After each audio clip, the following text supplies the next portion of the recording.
Hello बच्चों, welcome to our new series Dil ki बात। आज है हमारा एपिसोड नंबर 1।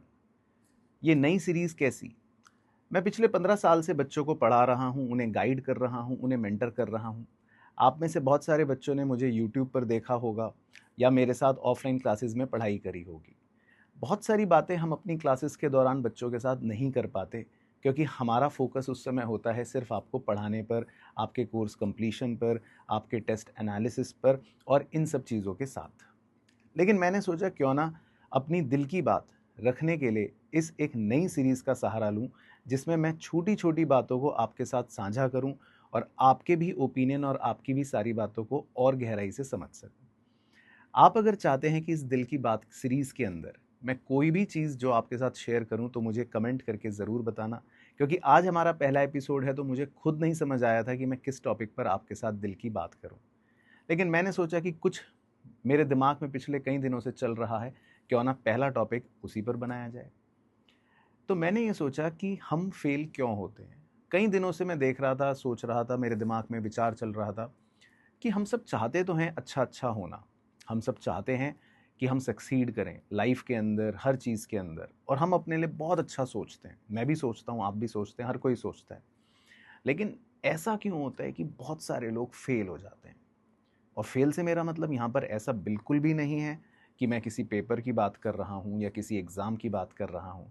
मेरा मतलब ये है कि हम अपने टारगेट्स को या हम अपने ऑब्जेक्टिव्स को या हम अपने गोल को अचीव नहीं कर पाते। हम परेशान भी होते हैं। कई बार जब हम मोटिवेटेड होते हैं तो फिर बहुत जोश के साथ हम अपने नए गोल्स, नए टारगेट्स बनाते हैं। लेकिन ऐसा क्यों होता है कि 95% लोग, और इंक्लूडिंग मी, मैं भी कई सारे टारगेट्स बनाता हूँ, गोल्स बनाता हूँ जो अचीव नहीं कर पाता, फेल हो जाता हूँ, दुख भी होता है। लेकिन ऐसा क्यों होता है? तो मैंने भी बहुत सोचा, कई दिनों से मैं इस बारे में सोच रहा था कि ऐसा क्या रीजंस है, ताकि हम इन रीजंस को अगर डिस्कस करें, इन रीजंस को आइडेंटिफाई करें, तो क्या पता इसमें से एक रीजन भी अगर हमने कम कर लिया तो हमारा सक्सेस की तरफ प्रोबेबिलिटी थोड़ा सा बढ़ जाएगा। तो मुझे ऐसा समझ आया कि देखो, जब मैं भी छोटा था, मैं अपने लाइफ एक्सपीरियंसेस आपके साथ शेयर करूंगा इस पूरी सीरीज़ के अंदर, और मैं आपकी उम्र का था तो मेरे भी गोल्स थे। मैं भी सोचता था कि अगर पढ़ाई की बात करूं कि यार मैं इस सब्जेक्ट में बहुत अच्छे से मार्क्स लेकर आने हैं, मैं 12th में बहुत अच्छे मार्क्स लेकर आऊँ, मुझे अच्छा कॉलेज चाहिए, सीए कर रहा है, मुझे सीए बनना है, उसमें मैं अच्छे से फर्स्ट अटेम्प्ट में क्लियर हो जाऊँ। बहुत सारे गोल्स होते थे, छोटे छोटे टारगेट्स होते थे। कई बार ऐसा भी होता था कि किसी टेस्ट में, किसी एग्ज़ाम में नंबर बहुत कम आए, दुख होता था। तो मुझे ऐसा लगता है कि जब आज से कई साल पहले, या जब स्टूडेंट्स को भी मैं पढ़ाता था, तो मैं देखता था कि कुछ स्टूडेंट जिनको मैं सेम पढ़ा रहा हूँ बहुत अच्छे मार्क्स ला रहे हैं, कुछ स्टूडेंट्स कम मार्क्स ला रहे हैं। तो ऐसा क्यों हो रहा है? या किसी और चीज़ को ले लूँ, स्पोर्ट्स को ले लूँ, उसमें भी मैं देखता हूँ 4-5 बच्चे हैं, सोचते हैं कि हम स्पोर्ट्स खेलेंगे, एक बच्चा बहुत अच्छा कर रहा है, एक बच्चा कम अच्छा कर रहा है। तो मुझे ऐसा लगा कि कहीं ना कहीं एक चीज़, टैलेंट ऑब्वियसली हो सकती है कि भाई किसी का टैलेंट ज़्यादा है, किसी का टैलेंट कम है। अब एक मछली है, अगर मैं मछली पर पूरा जोर भी लगाऊं और उसके साथ पूरे एफर्ट्स लगाऊं कि वो पेड़ पर चढ़ जाए, तो शायद ना चढ़ पाए, क्योंकि वो उसके लिए बना ही नहीं है। तो एक चीज़ मुझे ऐसी लगती है कि हर व्यक्ति का टैलेंट अलग होता है। मुझे भी ये चीज़ अपने ऊपर अप्लाई होते हुए लगी कि मेरा टैलेंट ज़रूरी नहीं है मैं सब कुछ कर सकूं। I can not do everything.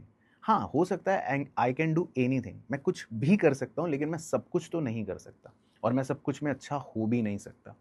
तो पहली चीज़ तो मुझे ऐसा लगता है कि कई बार हम एक अनरियलिस्टिक एक्सपेक्टेशन रखते हैं, या हम अनरियलिस्टिक टारगेट कह लो सेट कर लेते हैं, और हमें अपने बारे में ही शायद ना पता हो। अब मैं सोचूं कि चलो यार, मुझे तो इंडिया की क्रिकेट टीम का कैप्टन बनना है, मुझे तो इंडिया की क्रिकेट टीम का प्लेयर बनना है, ये मैंने टारगेट बना लिया, 1 साल 2 साल में लगा भी रहूं, बट आई नो कि नहीं हो सकता। अब मुझे पता है कि वो टैलेंट, वो एबिलिटीज़, वो शायद चीज़ें मेरे अंदर नहीं है, नहीं हो सकती, तो मैं उधर अब नहीं जा रहा, नहीं सोचूंगा।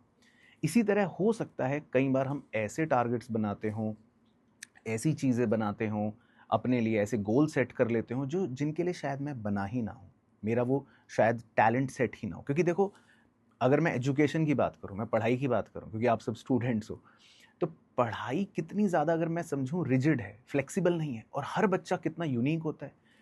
आप 10 बच्चों को बैठाओ, आप खुद देखो कितने यूनिक हो, आप दूसरे से अलग हो। आपको जो चीज़ पसंद होगी वो शायद दूसरे को नहीं पसंद, दूसरे को जो सब्जेक्ट अच्छा लगता होगा वो आपको नहीं पसंद, उसके पढ़ने का स्टाइल अलग होगा, उसको किसी पर्टिकुलर चीज़ में, टॉपिक में ज़्यादा मज़ा आता होगा, आपको कम मज़ा आता होगा। तो देखो हम सब कितने यूनिक है ना, हम सब कितने यूनिक है, लेकिन पढ़ाई वही की वही, पढ़ा सब वही रहे हैं, सेम बिल्कुल डिट्टो, कोई फ्लेक्सिबिलिटी नहीं है पढ़ाई में। तो मतलब कितना ज़्यादा रिजिडनेस है। तो मुझे ऐसा लगता है कि हम सब यूनिक हैं, तो ऑब्वियसली हम सबको एक ही ढांचे में फिट करने की कोशिश कर रहे हैं, और जो नहीं पॉसिबल नहीं हो सकता, तो ऑब्वियसली उसमें कुछ बच्चे सक्सीड करेंगे, कुछ बच्चे फेल हो जाएंगे। दूसरा रीज़न और सोचते हैं, चलो ठीक है सर, टैलेंट की बात हो गई, एक तो एबिलिटी की बात हो गई, और क्या हो सकता है सर, हम चलो ठीक है रियलिस्टिक टारगेट्स बना लेंगे, हम जो जो अपनी एबिलिटीज़ है उस हिसाब से टारगेट्स बना लेते हैं। लेकिन सर फिर डिस्ट्रैक्शंस होते हैं। डिस्ट्रैक्शन का बहुत बड़ा एक पॉइंट मुझे आता है, क्योंकि बच्चों के इतने सारे मैसेज आते हैं कि सर डिस्ट्रैक्शन हो रहा है, हम पढ़ नहीं पाते। तो डिस्ट्रैक्शन को आप कैसे दूर करते हो, आप भी डिस्ट्रैक्टेड रहते थे, और हर तरह के डिस्ट्रैक्शन है। तो उस पर भी मैंने सोचा, और मुझे देखो उस पर आपको बोलने में शर्म नहीं है, सिंपल सी बात है। देखो मैं भी जब आपकी उम्र में था, तो हर वो डिस्ट्रैक्शन जो शायद आज आपको है वो मेरे को भी होते थे, और हर किसी को होते हैं। इट इज़ नॉर्मल, लाइफ है, हर किसी को डिस्ट्रैक्शन होंगे। बड़े से बड़ा आदमी है, उसको भी डिस्ट्रैक्शन हुआ होगा। विराट कोहली का भी एग्जाम्पल ले लो, वो भी डिस्ट्रैक्टेड कभी ना कभी रहा होगा। बट द पॉइंट इज कि हर टाइम के डिस्ट्रैक्शंस अलग होते हैं, डिस्ट्रैक्शन का स्टाइल अलग होता है। जब मैं छोटा था, मुझे याद है कि हमें टीवी देखने का शौक होता था, क्योंकि उस समय मोबाइल तो कुछ नहीं था, लैपटॉप कंप्यूटर कुछ नहीं होते थे। लेकिन हम क्या टाइम वेस्ट कर रहे थे कि हम या तो खेलने जा रहे हैं, या खेल कूद में मस्ती कर रहे हैं, या घर आ गए तो टीवी इतना देख रहे हैं, रेसलिंग आ रही है रेसलिंग देख रहे हैं। मतलब पॉइंट है कि टाइम वेस्ट तो कर रहे हैं, डिस्ट्रैक्टेड रह रहे हैं, अपने गोल से भटक रहे हैं। तो मैंने इस चीज़ को ऐसे समझा, सोचा कि रूट कॉज पे जाना है। अल्टीमेटली देखो हमारे गोल्स हैं, हमारी प्रायोरिटीज़ है।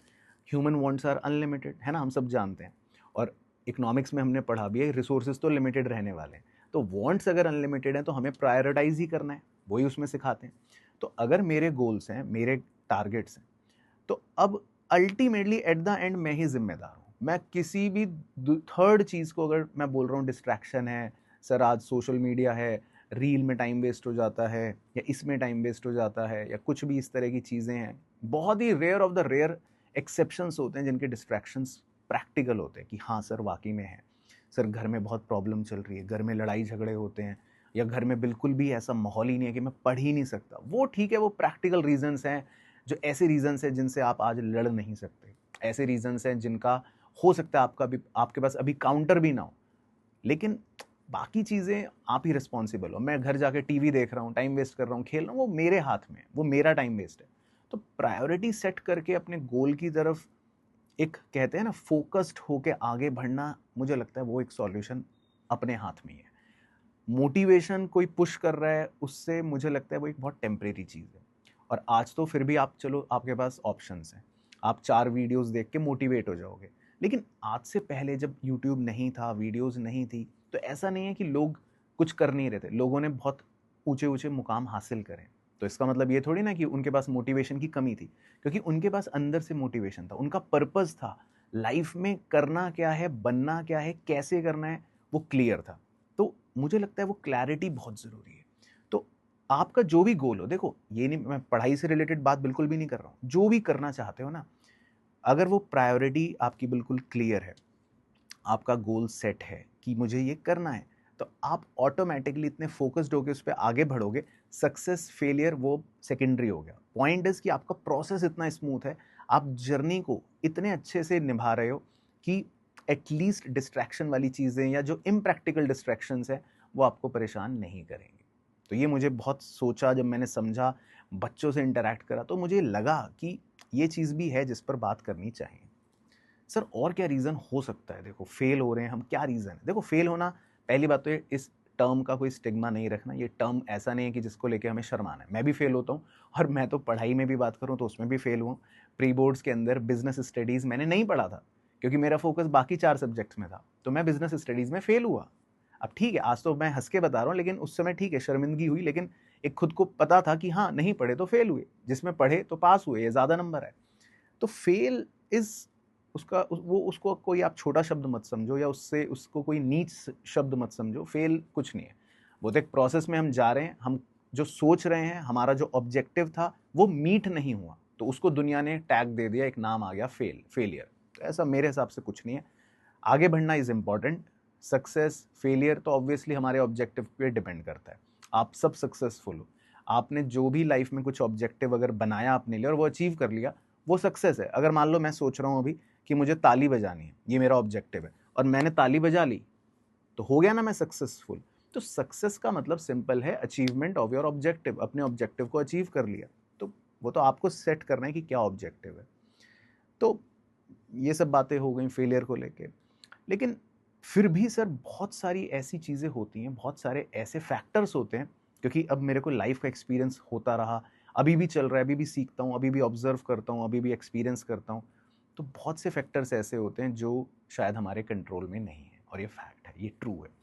अब उनको लेकर अगर मैं परेशान हूँ, मैं दुखी हूँ, और मैं ये सोचता रहूँ दिन भर कि यार उसके साथ तो नहीं हुआ, मेरे साथ ही ऐसा क्यों हुआ, मैं तो अच्छे काम कर रहा हूँ, मैं तो सब अच्छा अच्छा कर रहा हूँ, मैं तो मेहनत भी ज़्यादा कर रहा हूँ, मैं तो प्रोसेस भी अच्छे से फॉलो कर रहा हूँ, लेकिन यार वो तो कर रहा है, उस वो मैं उसको देखता हूँ, वो तो कम मेहनत कर रहा है, वो तो मस्ती भी कर रहा है, वो तो नहीं सीरियस है, बट उसके साथ तो अच्छा अच्छा हो रहा है, मेरे साथ नहीं हो रहा अच्छा अच्छा। अब ये मुझे ऐसा लगता है ये एक एक्सटर्नल चीज़ है, किस्मत कह लो आप इसको, हिंदी में डेस्टिनी कह लो, कुछ भी कह लो, अल्टीमेटली एक्सेप्ट करना है।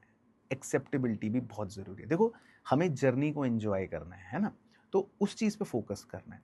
तो मैंने अल्टीमेटली घूम फिर के यही समझा कि फेलियर, या जो हम कहते हैं हम फेल हो रहे हैं बार बार या हर बार, तो उस चीज़ को एक टैग की तरह बिल्कुल नहीं लेना है। फेलियर कुछ नहीं है, आपने ऑब्जेक्टिव सेट करा अपना, आप वो अचीव नहीं कर पाए, दैट्स इट। अब या तो अपने ऑब्जेक्टिव्स को अपने हिसाब से सेट करो, अपनी रियलिटी के हिसाब से सेट करो, जो पहला पॉइंट मुझे समझ आया। दूसरा, जो डिस्ट्रैक्शंस अगर हो रहे हैं, तो वो जो इम्प्रैक्टिकल डिस्ट्रैक्शंस हैं उन्हें आप खुद रिमूव कर सकते हो, बहुत आसान है। आपकी प्रायोरिटी, आपका गोल है, उसके लिए अचीव करने के लिए आगे बढ़ना है आपको। प्रैक्टिकल डिस्ट्रैक्शंस अगर कुछ हैं तो ऑब्वियसली वो हो सकता है आप ना हटा पाओ, या उसके लिए बहुत चैलेंजेस आएंगे, तो दैट इज ठीक है, जो है तो है। थर्ड इज एक्सेप्टेबिलिटी, ठीक है, एक्सेप्ट करो। नेवर कंपेयर योर सेल्फ, दूसरे से कंपेयर करने का कोई फायदा ही नहीं है, क्योंकि स्टार्टिंग में ही क्या मैंने बोला कि हम यूनिक हैं। तो अल्टीमेटली ये सब चीज़ें जब मुझे समझ आई, और जो मैं शेयर कर रहा हूँ आपके साथ, आई होप इस इंटरैक्शन से, इस दिल की बात के एपिसोड 1 से कुछ इनपुट्स आपको निकाल लें। देखो, मैं तो यहाँ बैठकर सिर्फ अपनी मन की बातें कर रहा हूँ, सिर्फ अपने दिल की बात, अपने एक्सपीरियंसेस शेयर कर रहा हूँ। अब उसमें से कितना आउटपुट आप एक्सट्रैक्ट कर पा रहे हो, या कितना अच्छा आपको लग रहा है, तो प्लीज़ मुझे कमेंट में ज़रूर बताना, ताकि मुझे भी मोटिवेशन मिले इस सीरीज़ को आगे लेके जाने की। और अगली मन की बात या अगले दिल की बात किस टॉपिक पर करूं, किस चीज़ को लेकर करूं, कौन सा अपना लाइफ एक्सपीरियंस शेयर करूं, वो भी मुझे ज़रूर ज़रूर ज़रूर बताना। और बहुत अच्छा लगता है आप सब बच्चों के साथ इंटरेक्ट करके। इसी तरह अपना प्यार हमारे साथ बनाए रखे।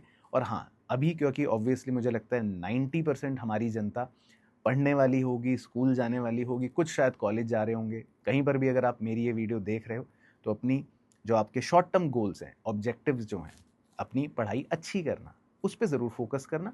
बस टेंशन मत लेना, बिल्कुल टेंशन फ्री रहकर हमेशा अपनी लाइफ में अपने गोल्स पर आगे बढ़ते रहना, चाहे धीरे बढ़ो चाहे तेज बढ़ो, वो इमैटीरियल है।